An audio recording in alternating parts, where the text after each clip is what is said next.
La mule du pape.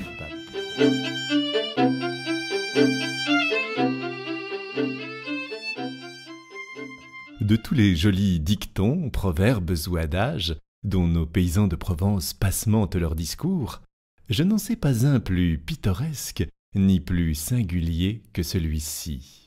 À 15 lieues autour de mon moulin, quand on parle d'un homme rancunier, vindicatif, on dit « Cet homme-là, méfiez-vous, il est comme la mule du pape qui garde 7 ans son coup de pied. » J'ai cherché bien longtemps d'où ce proverbe pouvait venir, ce que c'était que cette mule papale et ce coup de pied gardé pendant 7 ans.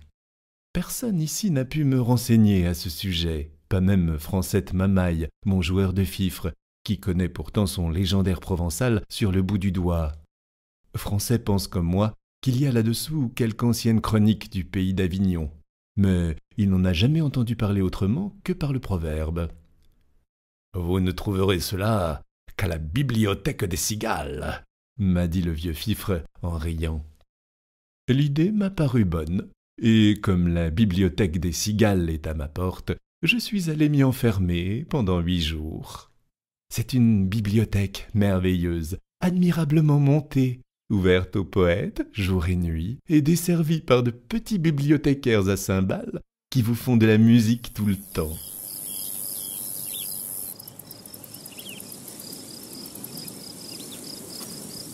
J'ai passé là quelques journées délicieuses, et après une semaine de recherche sur le dos, j'ai fini par découvrir ce que je voulais, c'est-à-dire l'histoire de ma mule et de ce fameux coup de pied gardé pendant 7 ans. Le conte en est joli, quoique un peu naïf, et je vais essayer de vous le dire tel que je l'ai lu hier matin dans un manuscrit couleur du temps, qui sentait bon la lavande sèche et avait de grands fils de la Vierge pour signet.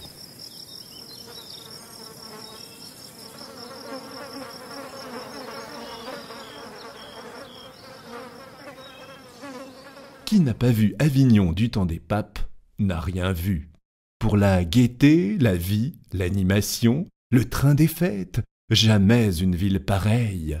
C'était, du matin au soir, des processions, des pèlerinages, les rues jonchées de fleurs, tapissées de hautes lys, des arrivages de cardinaux par le Rhône, bannières au vent, galères pavoisées, les soldats du pape qui chantaient du latin sur les places, les crécelles des frères quêteurs.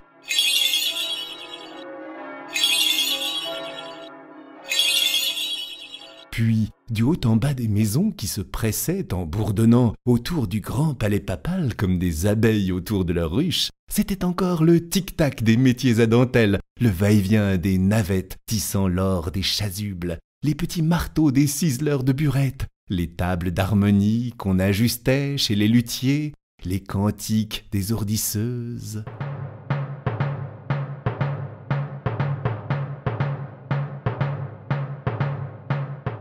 Par là-dessus, le bruit des cloches, et toujours quelques tambourins qu'on entendait ronfler là-bas du côté du pont.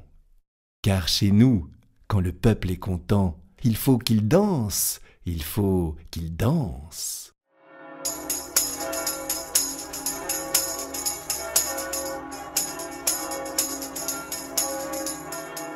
Et, comme en ce temps-là, les rues de la ville étaient trop étroites pour la farandole, fifres et tambourins se postaient sur le pont d'Avignon, au vent frais du Rhône, et jour et nuit, l'on y dansait, l'on y dansait.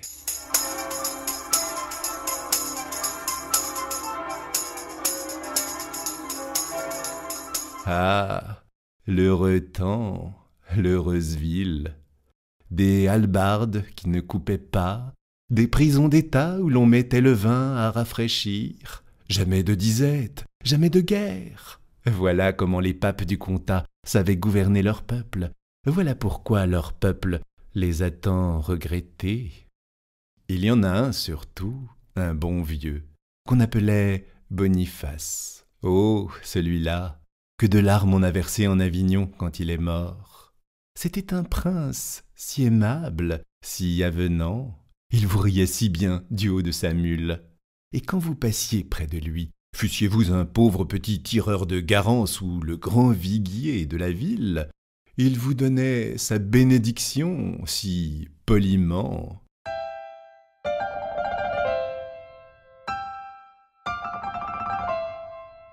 Un vrai pape d'Yvetot, mais d'un Yvetot de Provence, avec quelque chose de fin dans le rire, un brin de marjolaine à sa barrette, et pas la moindre Jeanneton. La seule Jeanneton qu'on lui ait jamais connue à ce bon père, c'était sa vigne. Une petite vigne qu'il avait plantée lui-même à 3 lieues d'Avignon, dans les myrtes de Châteauneuf. Tous les dimanches, en sortant de Vêpres, le digne homme allait lui faire sa cour. Et quand il était là-haut, assis au bon soleil, sa mule près de lui, ses cardinaux tout autour étendus au pied des souches, alors il faisait déboucher un flacon de vin du cru.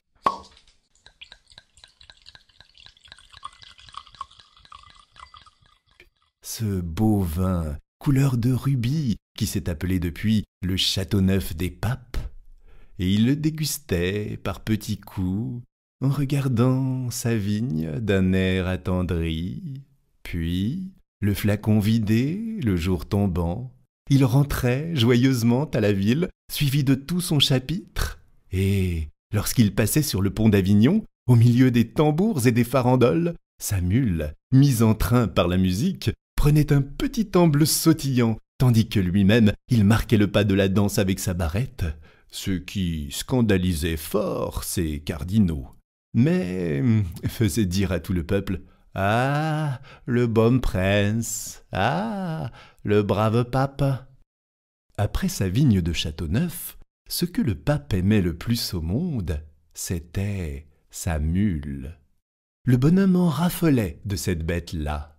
Tous les soirs, avant de se coucher, il allait voir si son écurie était bien fermée, si rien ne manquait dans sa mangeoire, et jamais il ne se serait levé de table sans faire préparer sous ses yeux un grand bol de vin à la française, avec beaucoup de sucre et d'aromates qu'il allait lui porter lui-même, malgré les observations de ses cardinaux. Il faut dire aussi que la bête en valait la peine. C'était une belle mule noire, mouchetée de rouge, le pied sûr, le poil luisant, la croupe large et pleine, portant fièrement sa petite tête sèche, tout harnachée de pompons, de nœuds, de grelots d'argent, de bouffettes, avec cela douce comme un ange, l'œil naïf et 2 longues oreilles, toujours en branle, qui lui donnaient l'air bon enfant. Tout Avignon la respectait, et quand elle allait dans les rues, il n'y avait pas de bonne manière qu'on ne lui fît, car chacun savait que c'était le meilleur moyen d'être bien en cour, et qu'avec son air innocent, la mule du pape en avait mené plus d'un à la fortune. À preuve, Tistet Védène et sa prodigieuse aventure. Ce Tistet Védène était, dans le principe, un effronté galopin que son père Guy Védène, le sculpteur d'or, avait été obligé de chasser de chez lui, parce qu'il ne voulait rien faire et débauchait les apprentis. Pendant 6 mois, on le vit traîner sa jaquette dans tous les ruisseaux d'Avignon, mais principalement du côté de la maison papale, car le drôle avait depuis longtemps son idée sur la mule du pape, et vous allez voir que c'était quelque chose de malin. Un jour que sa sainteté se promenait, toute seule, sous les remparts avec sa bête, voilà mon Tistet qui l'aborde et lui dit en joignant les mains d'un air d'admiration « Ah mon Dieu, grand Saint-Père, quelle brave mule vous avez là! Laissez un peu que je la regarde. Ah mon pape, la belle mule!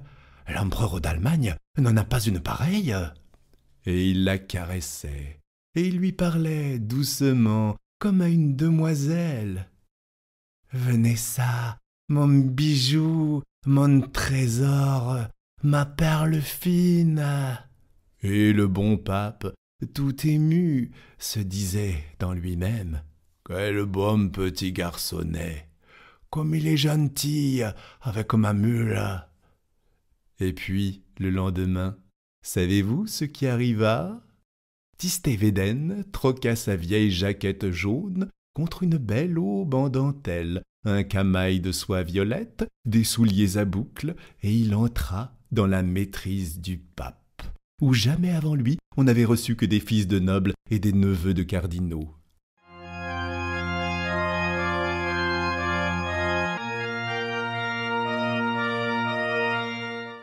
Voilà ce que c'est que l'intrigue. Mais Tistet ne s'en tint pas là. Une fois au service du pape, le drôle continua le jeu qui lui avait si bien réussi. Insolent avec tout le monde, il n'avait d'intention ni de prévenance que pour la mule. Et toujours, on le rencontrait par les cours du palais avec une poignée d'avoine ou une bottelée de sainfoin, dont il secouait gentiment les grappes roses en regardant le balcon du Saint-Père d'un air de dire « Hein? Pour qui ça ?» Tant et tant qu'à la fin, le bon pape, qui se sentait devenir vieux, en arriva à lui laisser le soin de veiller sur l'écurie et de porter à la mule son bol de vin à la française. Ce qui ne faisait pas rire les cardinaux. Ni la mule non plus, cela ne la faisait pas rire. Maintenant, à l'heure de son vin, elle voyait toujours arriver chez elle 5 ou 6 petits clercs de maîtrise qui se fourraient vite dans la paille avec leurs camails et leurs dentelles.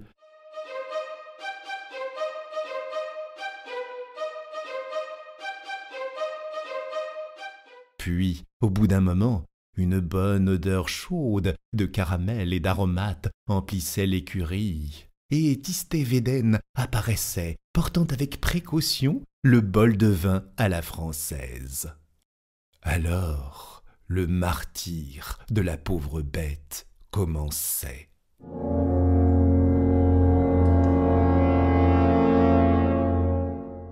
Ce vin parfumé qu'elle aimait tant, qui lui tenait chaud, qui lui mettait des ailes, on avait la cruauté de le lui apporter, là, dans sa mangeoire, de le lui faire respirer. Puis, quand elle en avait les narines pleines, passe, je t'ai vu. La belle liqueur de flamme rose s'en allait toute dans le gosier de ses garnements. Et encore, s'il n'avait fait que lui voler son vin, mais c'était comme des diables, tous ces petits clercs quand ils avaient bu. L'un lui tirait les oreilles, l'autre la queue, Quiquet lui montait sur le dos, Béluguet lui essayait sa barrette. Et pas un de ces galopins ne songeait que, d'un coup de rein ou d'une ruade, la brave bête aurait pu les envoyer tous dans l'étoile polaire, et même plus loin.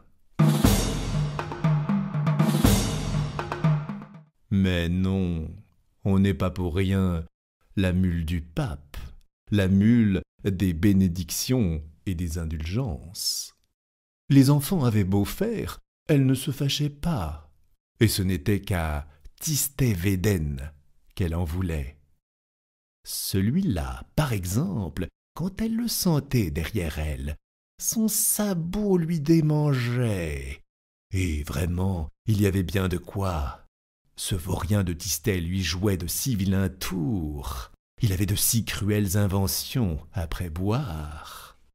Est-ce qu'un jour il ne s'avisa pas de la faire monter avec lui au clocheton de la maîtrise, là-haut, tout là-haut, à la pointe du palais? Et ce que je vous dis là n'est pas un conte. 200 000 Provençaux l'ont vu. Vous figurez-vous la terreur de cette malheureuse mule lorsque, après avoir tourné pendant 1 heure à l'aveuglette dans un escalier en colimaçon et grimpé je ne sais combien de marches, elle se trouva tout à coup sur une plateforme éblouissante de lumière, et qu'à 1000 pieds au-dessous d'elle, elle aperçut tout un Avignon fantastique, les baraques du marché, pas plus grosses que des noisettes, les soldats du pape devant leur caserne comme des fourmis rouges, et là-bas, sur un fil d'argent, un petit pont microscopique où l'on dansait, où l'on dansait.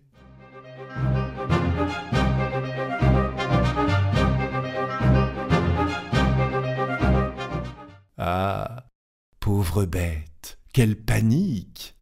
Du cri qu'elle en poussa, toutes les vitres du palais tremblèrent. « Qu'est-ce qu'il y a? Qu'est-ce qu'on lui fait ?» s'écria le bon pape en se précipitant sur son balcon. Tistet-Védène était déjà dans la cour, faisant mine de pleurer et de s'arracher les cheveux. « Ah, grand Saint-Père, ce qu'il y a !» il n'y a que votre mule. Mon Dieu, qu'allons-nous devenir? Il n'y a que votre mule est montée dans le clocheton. Toute seule? Oui, grand Saint-Père, toute seule. Tenez, regardez-la, là-haut. Voyez-vous le bout de ses oreilles qui passe? On dirait deux hirondelles. Miséricorde, fit le pauvre pape en levant les yeux. Mais elle est donc devenue folle?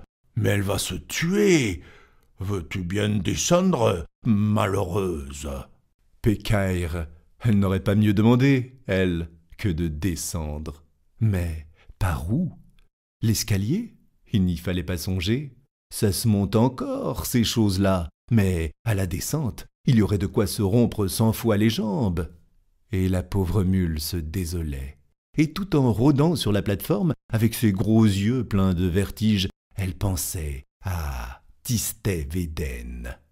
Ah, bandit, si j'en réchappe, quel coup de sabot demain matin! Cette idée de coup de sabot lui redonnait un peu de cœur au ventre. Sans cela, elle n'aurait pas pu se tenir. Enfin, on parvint à la tirer de là-haut. Mais ce fut toute une affaire.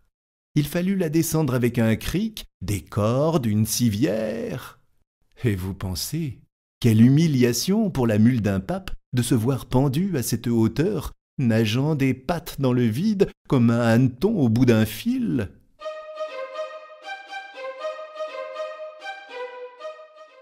Et tout Avignon qui la regardait.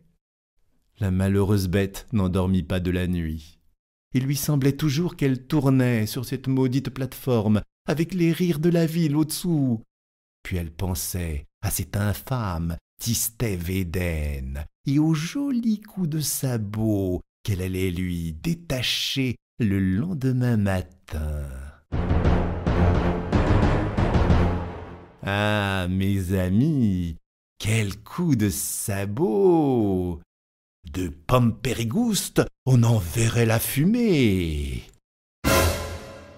Or, pendant qu'on lui préparait cette belle réception à l'écurie, savez-vous ce que faisait Tistet Védène? Il descendait le Rhône en chantant sur une galère papale et s'en allait à la cour de Naples avec la troupe de jeunes nobles que la ville envoyait tous les ans près de la reine Jeanne pour s'exercer à la diplomatie et aux belles manières.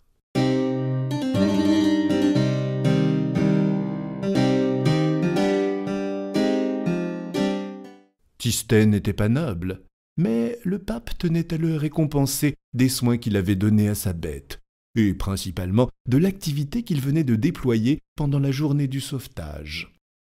C'est la mule qui fut désappointée le lendemain. « Ah, le bandit, il s'est douté de quelque chose, » pensait-elle en secouant ses grelots avec fureur. « Mais cet égal va mauvais.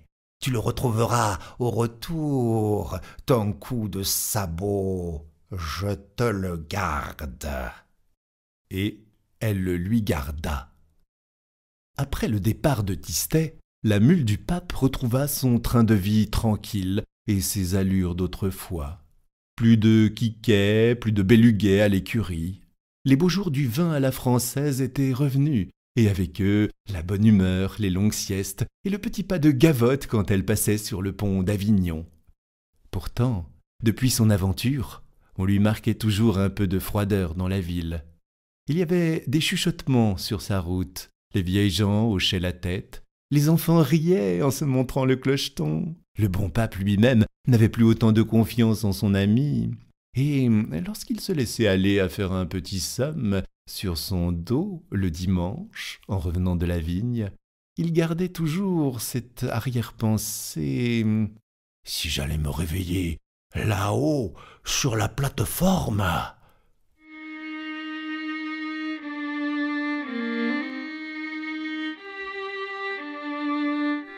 La mule voyait cela, et elle en souffrait, sans rien dire.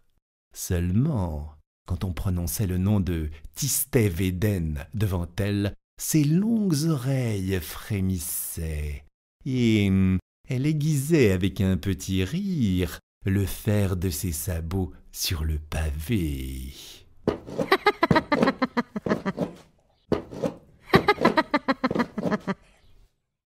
Sept ans se passèrent ainsi. Puis, au bout de ces 7 années, Tistévéden revint de la cour de Naples. Son temps n'était pas encore fini là-bas, mais il avait appris que le premier moutardier du pape venait de mourir subitement en Avignon. Et comme la place lui semblait bonne, il était arrivé en grande hâte pour se mettre sur les rangs. Quand cet intrigant de Védène entra dans la salle du palais, le Saint-Père eut peine à le reconnaître, tant il avait grandi et pris du corps. Il faut dire aussi que le bon pape s'était fait vieux de son côté, et qu'il n'y voyait pas bien sans Beusicle. Tistet ne s'intimida pas. « Comment, grand Saint-Père, vous ne me reconnaissez plus? C'est moi, Tistet-Védène. »« Védène? Mais oui, vous savez bien, celui qui portait le vin français à votre mule. »« Ah oui, oui, je me rappelle. Un bon petit garçonnet, ce Tistet-Védène. Et maintenant, qu'est-ce qu'il veut de nous? » ?»« Oh, peu de choses, grand Saint-Père. Je venais vous demander... À propos, est-ce que vous l'avez toujours, votre mule? Et elle va bien? Ah, tant mieux. Je venais vous demander la place du premier moutardier qui vient de mourir. »« Premier moutardier? Toi? Mais tu es trop jeune. Quel âge as-tu donc? » ?»« 20 ans, 2 mois, illustre pontife. Juste 5 ans de plus que votre mule. Ah, palme de Dieu, la brave bête. Si vous saviez comme je l'aimais, cette mule-là, comme je me suis langui d'elle en Italie, est-ce que vous ne me la laisserez pas voir? »« Si, mon enfant, tu la verras, » fit le bon pape, tout ému. « Et puisque tu l'aimes tant, cette brave bête, je ne veux plus que tu vives loin d'elle. Dès ce jour, je t'attache à ma personne, en qualité de premier moutardier. Mes cardinaux crieront, mais tant pis, j'y suis habitué. Viens nous trouver demain à la sortie de Vêpres. Nous te remettrons les insignes de ton grade en présence de notre chapitre. Et puis, je te mènerai voir la mule. Et tu viendras à la vigne avec nous deux. Alors, va. » Si Tistet-Védène était content en sortant de la grande salle, avec quelle impatience il attendit la cérémonie du lendemain, je n'ai pas besoin de vous le dire. Pourtant, il y avait dans le palais quelqu'un de plus heureux encore et de plus impatient que lui. C'était la mule. Depuis le retour de Védène jusqu'aux vêpres du jour suivant, la terrible bête ne cessa de se bourrer d'avoine et de tirer au mur avec ses sabots de derrière. Elle aussi se préparait pour la cérémonie. Et donc, le lendemain, lorsque vêpres furent dites, Tistet-Védène fit son entrée dans la cour du palais papal. Tout le haut clergé était là, les cardinaux en robe rouge, l'avocat du diable en velours noir, les abbés de couvent avec leurs petites mitres, les marguilliers de Saint-Agricot, les camailles violets de la maîtrise, le bas clergé aussi, les soldats du pape en grand uniforme, les 3 confréries de pénitents, les ermites du Mont Ventoux avec leurs mines farouches, et le petit clerc qui va derrière en portant la clochette, les frères flagellants nus jusqu'à la ceinture, les sacristains fleuris en robe de juge, tous, jusqu'au donneur d'eau bénite, et celui qui allume et celui qui éteint. Il n'y en avait pas un qui manquât.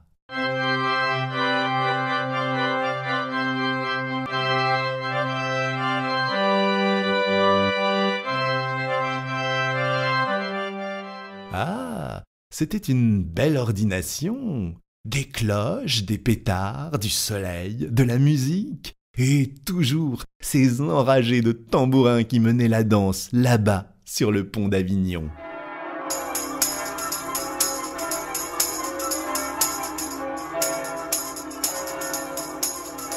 Quand Védène parut au milieu de l'assemblée, sa prestance et sa belle mine y firent courir un murmure d'admiration.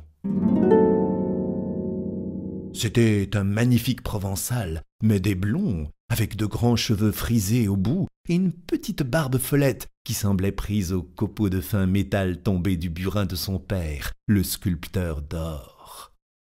Le bruit courait que, dans cette barbe blonde, les doigts de la reine Jeanne avaient quelquefois joué, et le sire de Védène avait bien, en effet, l'air glorieux et le regard distrait des hommes que les reines ont aimés.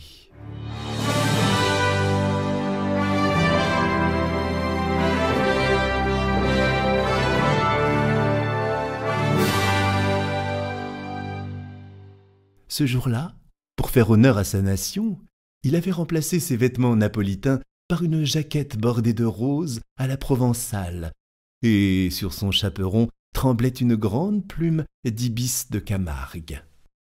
Sitôt entré, le premier moutardier salua d'un air galant et se dirigea vers le haut perron où le pape l'attendait pour lui remettre les insignes de son grade, la cuillère de buis jaune et l'habit de safran.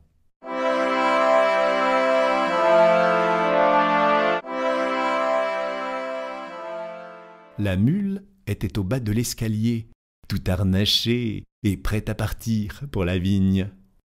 Quand il passa près d'elle, Tistet Védène eut un bon sourire et s'arrêta pour lui donner 2 ou 3 petites tapes amicales sur le dos, en regardant du coin de l'œil si le pape le voyait. La position était bonne.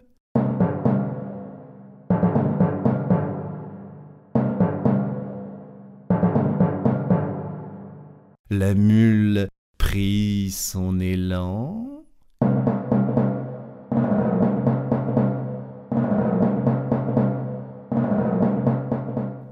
Tiens, attrape, bandit. Voilà 7 ans que je te le garde.